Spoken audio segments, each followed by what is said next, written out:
Southwestern Family of Companies welcomes you to the Action Catalyst. Each week, our diversely and amazingly accomplished guests share their insights and inspirations to help us ignite our own. So let's invest attention together to breathe, to reflect and refocus, and decisively defeat that voice we call Mr. Mediocrity. Then let's enjoy moving forward to make a positive difference in our world. Hello and welcome to the Action Catalyst. This is Dan Moore. Today we're speaking with Bill Ottman, the co-founder and CEO of Minds. Minds is an open source, community-owned social network dedicated to privacy, free speech, monetization, and decentralization. He co-founded it in 2011, and the site now has over 2.5 million users. So welcome to the Action Catalyst, Bill. Hey, thanks for having me. So to kick things off, you've said before that Minds is the number one competitor to Facebook. That's a big statement. Can you explain how that's the case? The way I break down competition is that, you sort of have mainstream social media, which is all existing in a certain paradigm of their code is all secret. Their algorithms are all secret. There's pretty bad censorship happening. They're really putting the users last as opposed to first. And so, I consider us, along with a couple of others in the open source realm, in the decentralized realm, to be the top competitors. Because, you have alternative social networks like Instagram, Tumblr, like they're bigger than us, but I don't consider them to actually be alternatives because they're all existing in the same Web 2.0 surveillance paradigm. In Web 3, which is now emerging, you sort of have these networks that are community owned, users come first. So ultimately, what users would experience is a more open platform in terms of things like privacy, freedom of speech, and how you store your money. Yeah. And, I think that just to touch on the free speech issue a little bit, we're very much non-political. Unfortunately, free speech has been politicized over the last 5 years. And, traditionally, it's across the spectrum. Liberals and conservatives all agreed that free speech was absolutely foundational and that, there was no debate. And now it's sort of become more contentious with social media. And so when you actually look at the criticism of free speech online now is, oh my God, it causes radicalization. We need to be careful of this.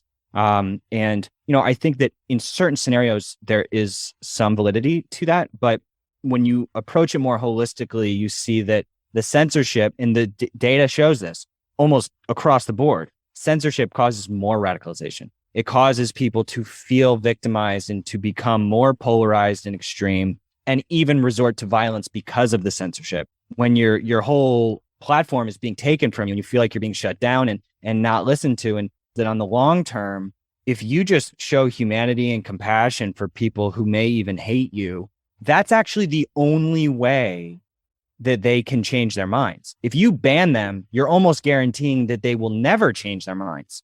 So that's kind of the approach that we're taking. And I don't feel like it's really controversial. It's pretty obvious psychologically. You're never going to change if you don't have the ability to learn. And by shutting down communication, you're actually shutting down people's ability to learn.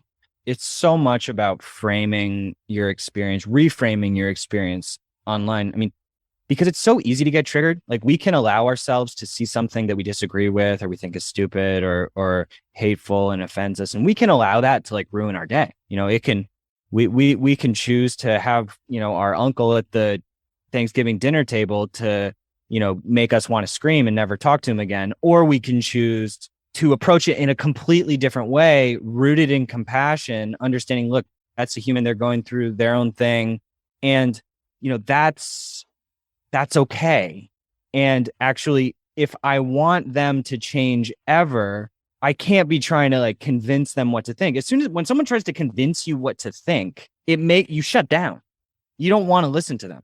There's nothing worse than being forced to think in a certain way. So you need to let go, and then you start to get the results that you want. So it's all psychology, and networks are just tools for us to express our psychology. Now, what are your thoughts when you hear Mark Zuckerberg talk about Meta and the Metaverse? I mean, does that feel like a truly new or unique concept to someone like yourself who's been in the business for such a long time?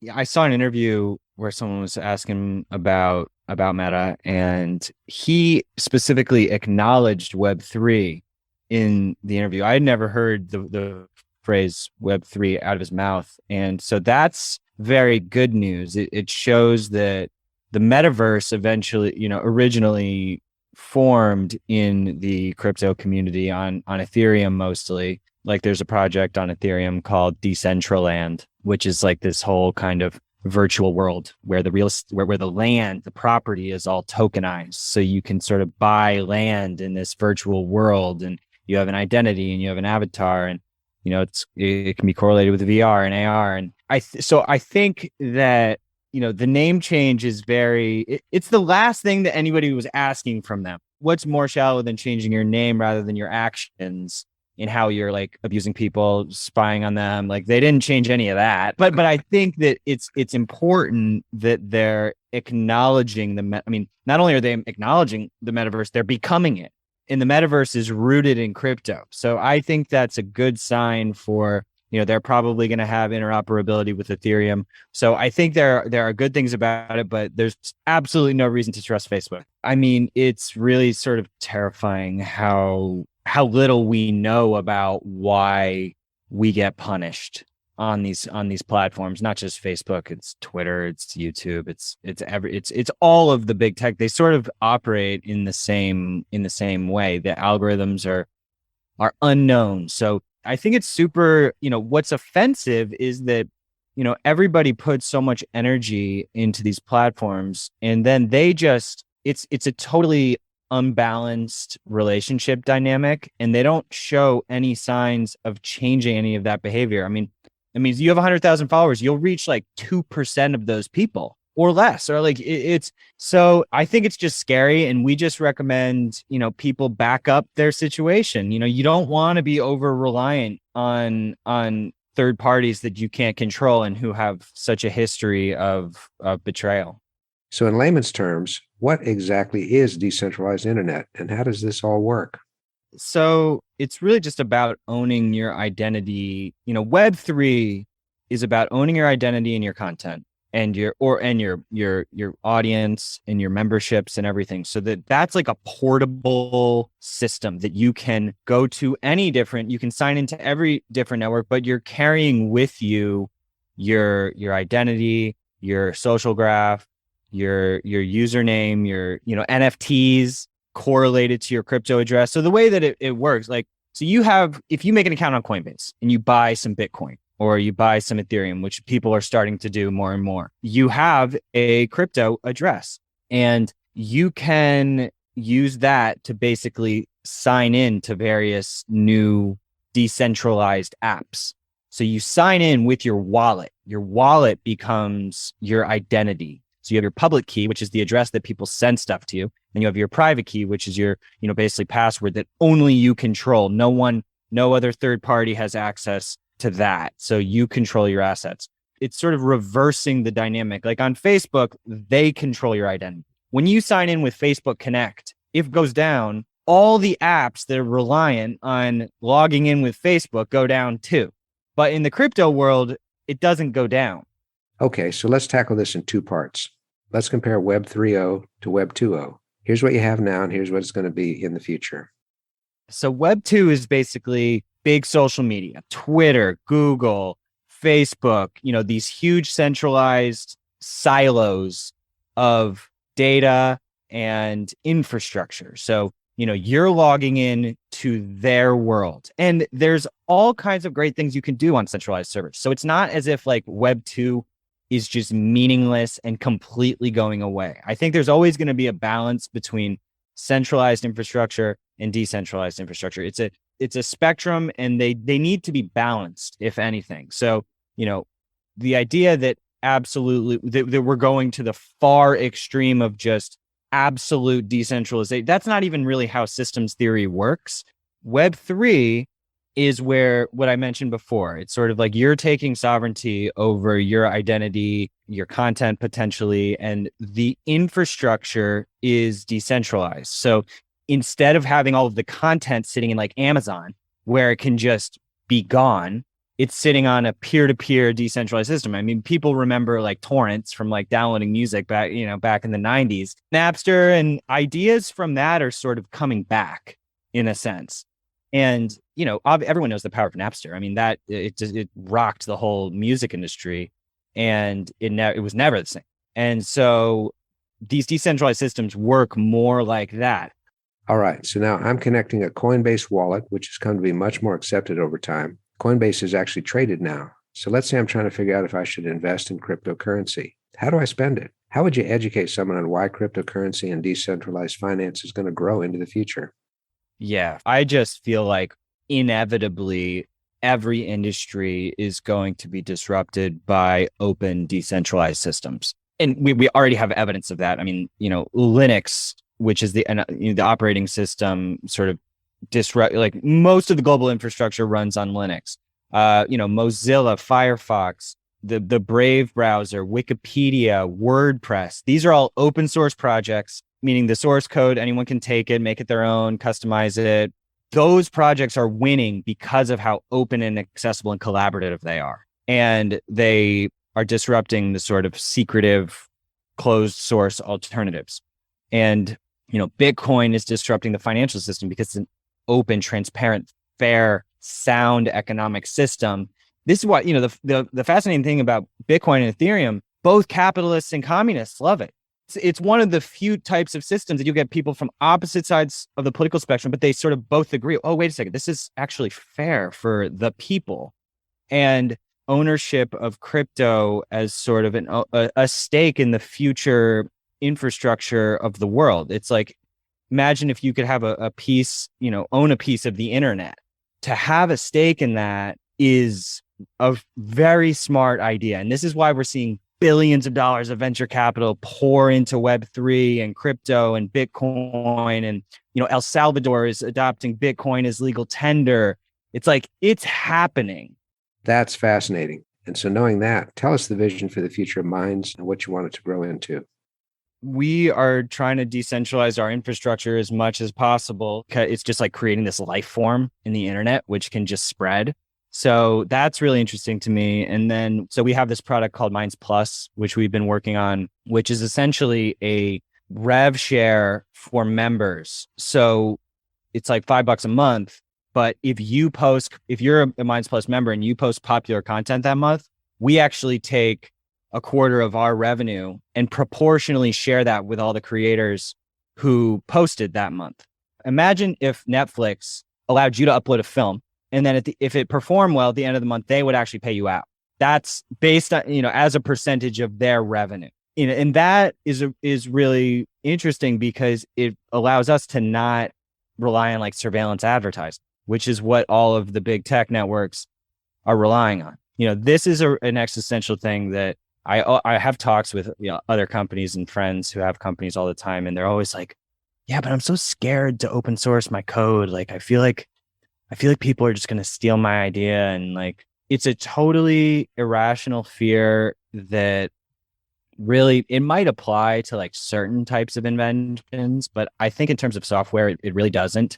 For instance, in our license, anyone can take it, do whatever they want with it, modify it, monetize it. But if they make changes, all of the changes they make have to get shared with us and with the whole community. So it keeps all of the innovation free and open. A great example of that is Elon Musk releasing open source code for Teslas. I've sent him notes about that. I think it was great that what they did, but what they did was not exactly open source. It was more so they made statements that they would not come after people. They sort of opened their patents. They didn't open source the actual blueprints of their batteries or of their cars or the source code of the Tesla. I've sent him messages. I'm like, Elon, you got to open source the code of the Teslas. Well, that's fantastic that you reached out to him, because things like that could really push the auto industry forward in terms of collaboration. Yeah, I completely agree. Like the meritocracy of it is key. Well, we can't be a top podcast and not talk about your appearance on Joe Rogan's show. And it seems like podcasts like his show and the Action Catalyst are where people are gravitating more towards their information. I'm sure it wasn't as big as being on the Action Catalyst, but what was that experience like? Yeah, Joe's the man. I mean, he's such a balanced thinker and fair and just curious.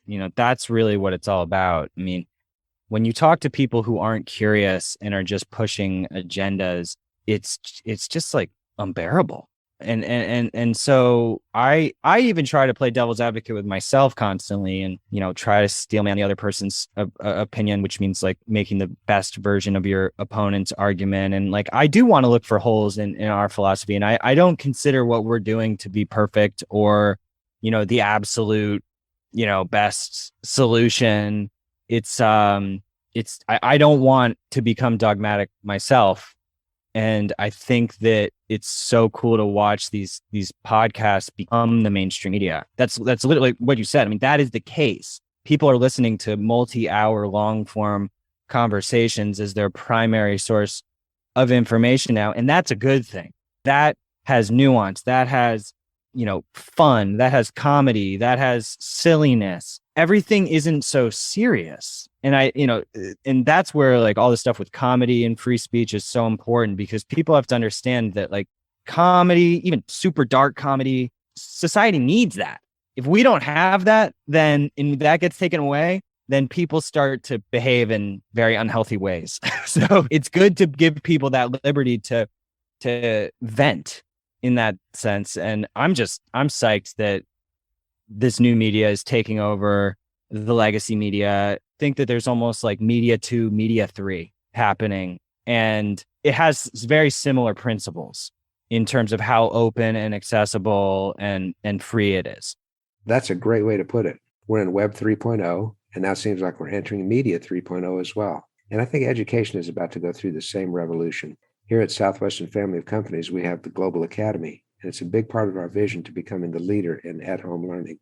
Yeah, it's crazy to be able to learn anything at any time through the internet, and for schools not to be adapting to that, they won't be able to keep up. I mean, literally kids are going to be doing more education just watching videos and listening to podcasts than they're going to be in school. And so if the education system can adopt those mediums, like then people will be obsessed with learning. I mean, I can't stop listening to podcasts. Like I literally will like fall asleep listening to them. It's all day. I just want more information. I'm addicted to it. I need to stop. So I'm sure we have some listeners whose minds are just blown away now. What next steps would you recommend to learn and engage more with these emerging technologies we've been discussing with you and with Minds.com? Yeah, I mean, I think it's all about using the tools of the new systems. So on a daily basis. And so it doesn't have to be a huge commitment. Like, yeah, we're still all going to be using big tech a little bit. We're still all like in sort of that Web 2 realm a little. So it's not like you have to go cold turkey, but it's like, yeah, sign up for Minds or other, tools that we've mentioned, get a little bit of crypto. Use Brave instead of, Chrome or Safari. Like those browsers don't care about you. And it's basically no sweat off your back to switch browsers. And those little moves, I mean, just listening to the power structure of the planet is driven by activity. When you listen to all of these different people we've been talking about or participate in these different networks, that is helping. That's really all that needs to happen. And like, if everybody does that a little bit, then the power structure shifts. So yeah, I mean, if you want to reach out to me, I'm just at Ottman, Ottman on Mind. You can hit me up, shoot me a message, end-to-end encrypted. And yeah, I try to be as accessible as possible. The fact that you're hearing this now, like, and this is all happening now, it's still early. Bill, I really appreciate how you've been able to keep things simple while walking myself and our listeners through these complex topics. And we really appreciate you joining us today. Thanks so much for being on the Action Catalyst. Yeah, let's keep it going. Let's keep talking and see where it goes. If you enjoy this podcast, please make sure to subscribe. To stay updated on everything that the Action Catalyst is up to, make sure to follow us on Facebook and Instagram at Action Catalyst Podcast and Twitter at Catalyst_Action. Thanks for listening.